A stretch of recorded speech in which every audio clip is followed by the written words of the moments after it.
আজকে ঘুম থেকে সকাল সকাল উঠা দেখি এই মাছগুলা নিয়ে আসছে। এইখানে একটা পাঙ্গাস মাছ আর দুটা গ্রাস কাপ মাছ, দুটা রুই মাছ আছে। তো এই মাছগুলো আবার দোকানে নিয়ে গেছে আঁশ ছাড়ানোর লেগা আর মাথা কাটার জন্য।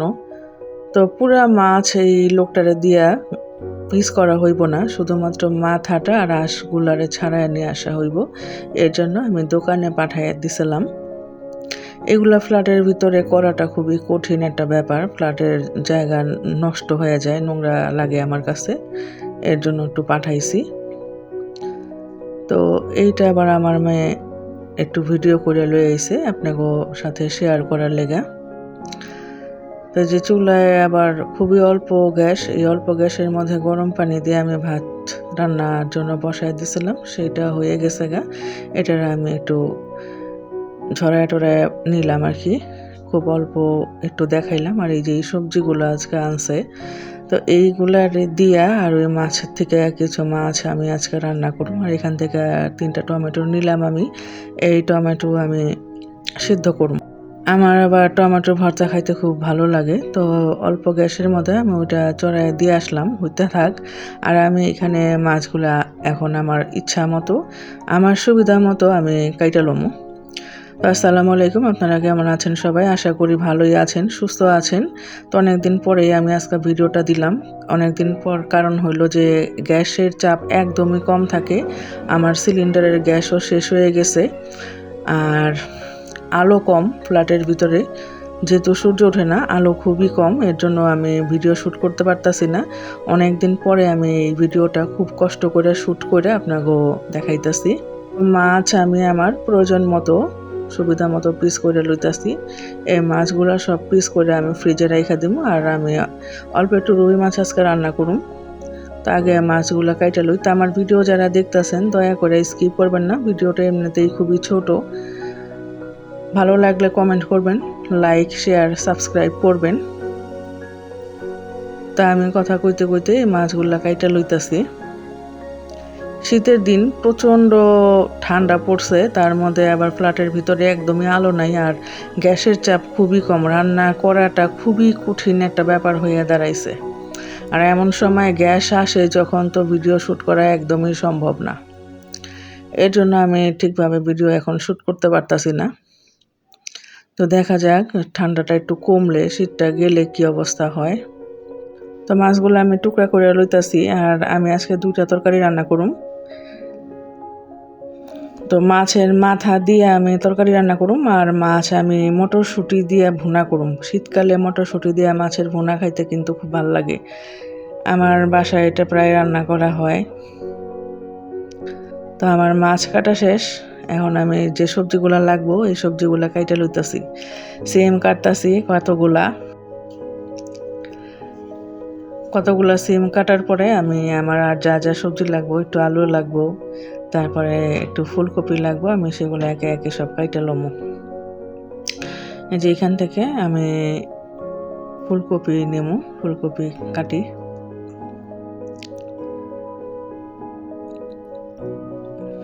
ফুলকপি কাইটা লইলাম যতটুকু লাগবো।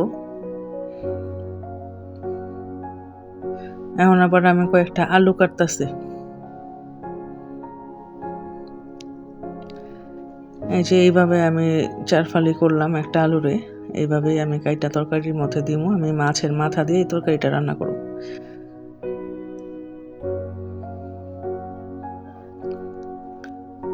এই যে আলু টুকরা। তো এরকম আমার প্রয়োজন মতন আমি সবজি কাইটা লইতাছি। কয়েকটা পেঁয়াজ কাটি।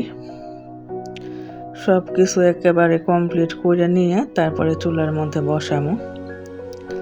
ততক্ষণে যদি গ্যাসটা একটু বাড়ে দেখি। গরম পানির মধ্যে আমি ফুলকপিটা একটু ভাপায় রইছি, আর ওই যে চুলার মধ্যে হাঁড়ি বসাই দিছি। খুব অল্প গ্যাসের মধ্যে আমি পেঁয়াজটা দিলাম, আর এখানে একটু গরম পানি করার চেষ্টাও আমি করছি। পেঁয়াজটারে আমি গরম পানি দিয়ে দিলাম, আর দিলাম হলুদ মরিচের গুঁড়া, লবণ। এখন সুন্দরভাবে কষায় লইয়া সবজিগুলা দিয়ে দিলাম। একটু ঢাইকা দেই। আরেক চুলার মধ্যে আমি কড়াইয়ে তেল গরম করে লবণ দিলাম, হলুদ মরিচের গুঁড়া দিলাম। এই মশলাটারও আমি খুব সুন্দর করে একটু কষায় লমু। আর ওই পাশে সবজি সিদ্ধ হইতাছে, হয়েই গেছে সিদ্ধ। আলু তো নতুন, এর জন্য বলতে সময় লাগে না। এখন এই যে মাছের মাথাগুলো আমি এর মধ্যে দিয়ে দেবো। এখন একটু মাছের মাথাগুলো এর মধ্যে দিয়ে কষায় লওয়ার পরে রান্নাটা শেষের দিকে যাইব, ওটা ঢাইকা দিলাম। আর এখানে আমি এই মশলার মধ্যে মটরশুঁটি দিলাম। মটরশুঁটি দিয়ে মাছের তরকারি মানে মাছের ভুনা খাইতে আমার খুব ভালো লাগে। আর এই যে এইখানে আমি দিলাম হলো ফুলকপি, আর মটরশুঁটির মধ্যে দিলাম আমি কয়েকটা টমেটো কাইটা, আর এই ফুলকপির সাথে আমি দিলাম গরম পানি। তো এখন এই তরকারিটা কয়েকটা বলক উঠলেই হয়ে যাবো গা। আর এইখানে আমার মটরশুঁটি আর টমেটোও বলক উঠছে। এই মাছগুলা দিয়ে আমি এই ভুনাটা কমপ্লিট করব। এখানে আমি কয়েকটা রুই মাছের টুকরা নিছি, এটা ভুনা হইব। এটা গরম ভাতের সাথে আপনারা এই ভুনাটা খায় একবার দেখবেন, অনেক মজা লাগে। আর এই যে দিলাম আমি কয়েকটা কাঁচামরিচ কাইটা। আর ওই পাশে আমার এই সবজির তরকারিটাও প্রায় কমপ্লিট হয়ে আসতেছে। দিলাম ধনিয়া পাতা, আর এইটার একটু দেখলাম এটাও খুব সুন্দরভাবে হয়ে যেতেছে গে। এর মধ্যে আমি দিলাম একটু ধনিয়া পাতা কুচি। গ্যাসের সমস্যা না হলে রান্না করতে কোনো ব্যাপারই না। সারাদিন টিমটিমানি গ্যাস থাকে, রান্না করাটা খুবই কঠিন। তার একটু ঢাইকা দিই। আর এই পাশে তরকারিটা দেখেন কত সুন্দর লাগতেছে, এটা খাইতেও খুব মজা লাগবো। এটারে আপনারা রুটি দিয়া, মুড়ি দিয়া, ভাত দিয়া, যেটা দিয়েই খাইবেন খুবই অসাধারণ লাগে। আর এই যে আমার মাছের ভুনা, মটরশুঁটি দেওয়া ভুনাটা, এটাও একদম শেষের কাছাকাছি। এটা আপনাদেরকে একটু নাইড়া ছেড়ে একটু দেখায় দিই। দেখেন কত সুন্দর হয়েছে। তো এই ছিল আজকের আমার রান্না। পরবর্তীতে দেখা হবে খুব তাড়াতাড়ি। খোদা হাফেজ।